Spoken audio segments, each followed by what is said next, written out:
کہ اللہ تعالیٰ نے حضرت جبریل علیہ السلام کو یہ آیتیں لے کر روانہ کیا، اور حضرت جبریل علیہ السلام سورۃ الکافرون لے کر نازل ہوئے اور پیغام دیا، قل یا ایھا الکافرون، کہ اے محمد صلی اللہ علیہ وسلم آپ کہہ دیجئے کہ اے کافروں کی جماعت، لا اعبد ما تعبدون، جس کی تم عبادت کرتے ہو میں اس کی عبادت نہیں کر سکتا کیونکہ وہ معبود ہے ہی نہیں، ولا انتم عابدون ما اعبد، اور نہ میں جس کی عبادت کرتا ہوں، میں جس رب کی عبادت کرتا ہوں اس رب کی بھی تم عبادت کرنے والے نہیں ہو، ولا انا عابد ما عبدتم، نہ جس کی تم عبادت کرتے ہو نہ میں اس کی عبادت کبھی کروں گا مستقبل میں، فیوچر میں، ولا انتم عابدون ما اعبد، اور جس کی میں عبادت کرتا ہوں اس کی عبادت تم بھی کرنے والے نہیں ہو، اس لیے بہتر یہی ہے لکم دینکم ولی دین، تمہارے لیے تمہارا دین، ہمارے لیے ہمارا دین۔ اسی کی تفسیر میں ہدایت القرآن کے اندر حضرت مفتی سعید احمد صاحب پالنپوری رحمۃ اللہ علیہ نے ایک اچھی بات لکھی ہے کہ اسلام اسلام ہوتا ہے اور کفر کفر ہوتا ہے، دونوں کو ایک جگہ جمع کرنا یہ صحیح نہیں ہے، یہ تو پھر ایسا ہی ہو گیا کہ ایک جگہ اندھیرا بھی ہو اور ایک جگہ روشنی بھی ہو، دونوں آپس میں ایک جگہ مل نہیں سکتے، یا تو اندھیرا ہوگا یا روشنی ہوگی۔ اگر کوئی انسان آپس میں خلط ملط کرتا ہے تو یہ بالکل ناجائز ہے اور حرام ہے۔ اسی طرح دیکھیں، اگر کوئی انسان بتوں کی عبادت کر رہا ہے اور یہ کہتا ہے کہ بھائی ہماری نیت بالکل صاف ہے، ہمارا دل بالکل صاف ہے، تو کیا اس کا یہ عمل صحیح ہے یا نہیں؟ اس کے اوپر میں ایک مثال آپ کی دوں کہ ایک شخص بہت غریب ہے، وہ اپنی بیوی اپنی اولاد کے حقوق ادا کرنا چاہتا ہے، لیکن اس کے پاس اتنا مال نہیں ہے کہ وہ ان کے حقوق ادا کر سکے، لہذا اس نے ایک فیصلہ لیا کہ میں اپنی بیوی اور اپنی اولاد کے لیے ان کے حقوق ادا کرنے کے لیے میں کل سے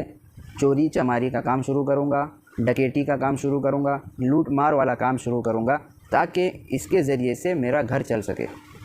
لہٰذا کل سے وہ چوری کے لیے نکلا اور لوگوں کے سامان اس نے چرانا شروع کیا۔ اب بتائیے کیا اس کا یہ عمل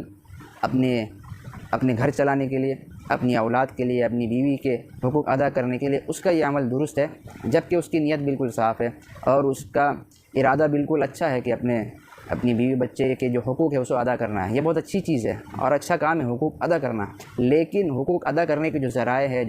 جو ذریعہ ہے وہ بالکل غلط ہے، وہ بالکل حرام ہے۔ تو اسی طرح صرف نیت کا صاف ہونا اور عمل کا غلط ہونا یہ درست نہیں ہے، اس سے نتیجہ درست نہیں نکلے گا۔ اگر نیت اور عمل دونوں ایک ساتھ ہوں اور دونوں صحیح ہوں تو اس سے جو نتیجہ حاصل ہوگا وہ بالکل قابل تعریف ہوگا۔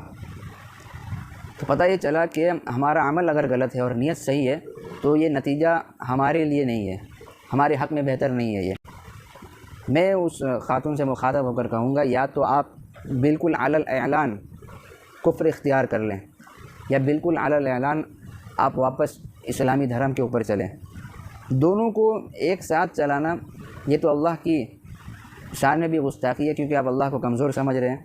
دوسری بات یہ کہ جب اللہ تعالیٰ نے خود منع کر دیا ہے تو ہم اس کام کو کیسے کر سکتے ہیں؟ جبکہ اسلام عقل سے نہیں بلکہ نقل سے چلتا ہے، یعنی نقل در نقل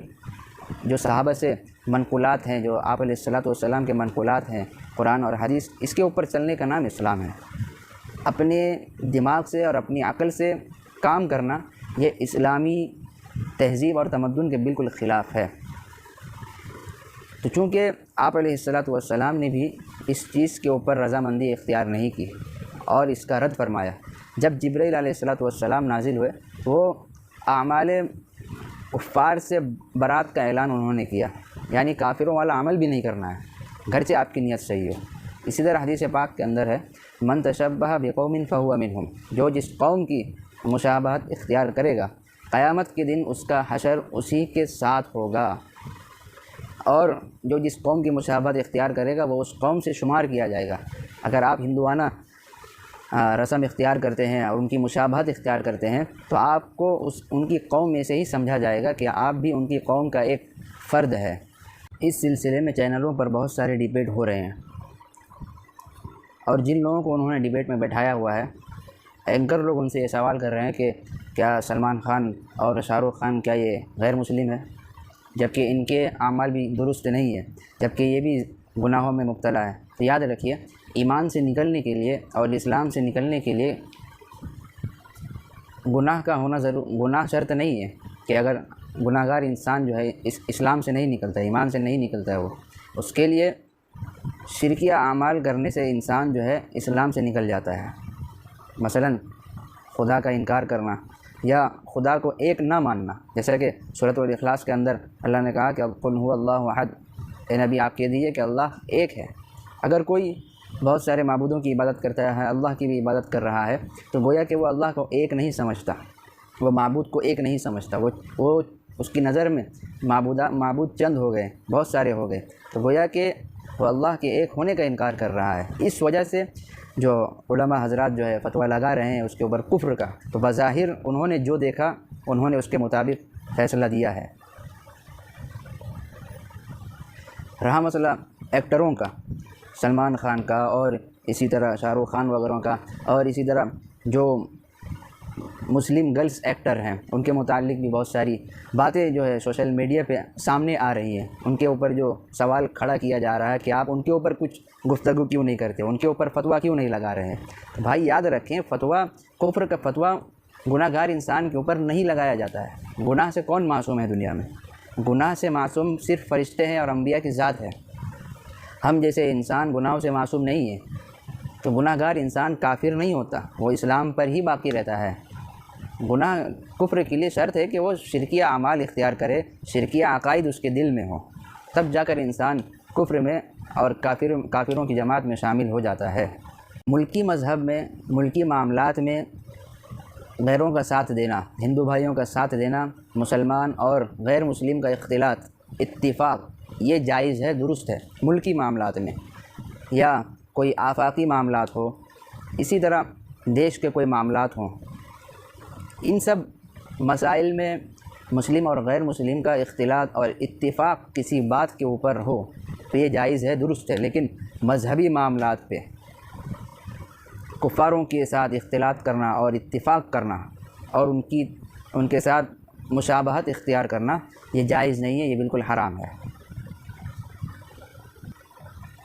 میں اس خاتون سے گزارش کروں گا کہ آپ اللہ تعالیٰ سے توبہ کریں اور آئندہ نہ کرنے کا عزم مصمم کریں، کیونکہ یہ شرکیہ اعمال ہے، اور شرکیہ عمل سے بھی اسلام ہمیں بچنے کی تعلیم دیتا ہے۔ اب کسی بھی صورت میں اگر آپ اپنے اوپر مسلمان کا لیبل لگا رہے ہیں، اپنے آپ کو مسلمان کی جماعت سے اپنے آپ کو جوڑ کر رکھتی ہیں آپ، تو آپ کے لیے ضروری ہے کہ آپ شرکیہ عمل سے بھی بچیں۔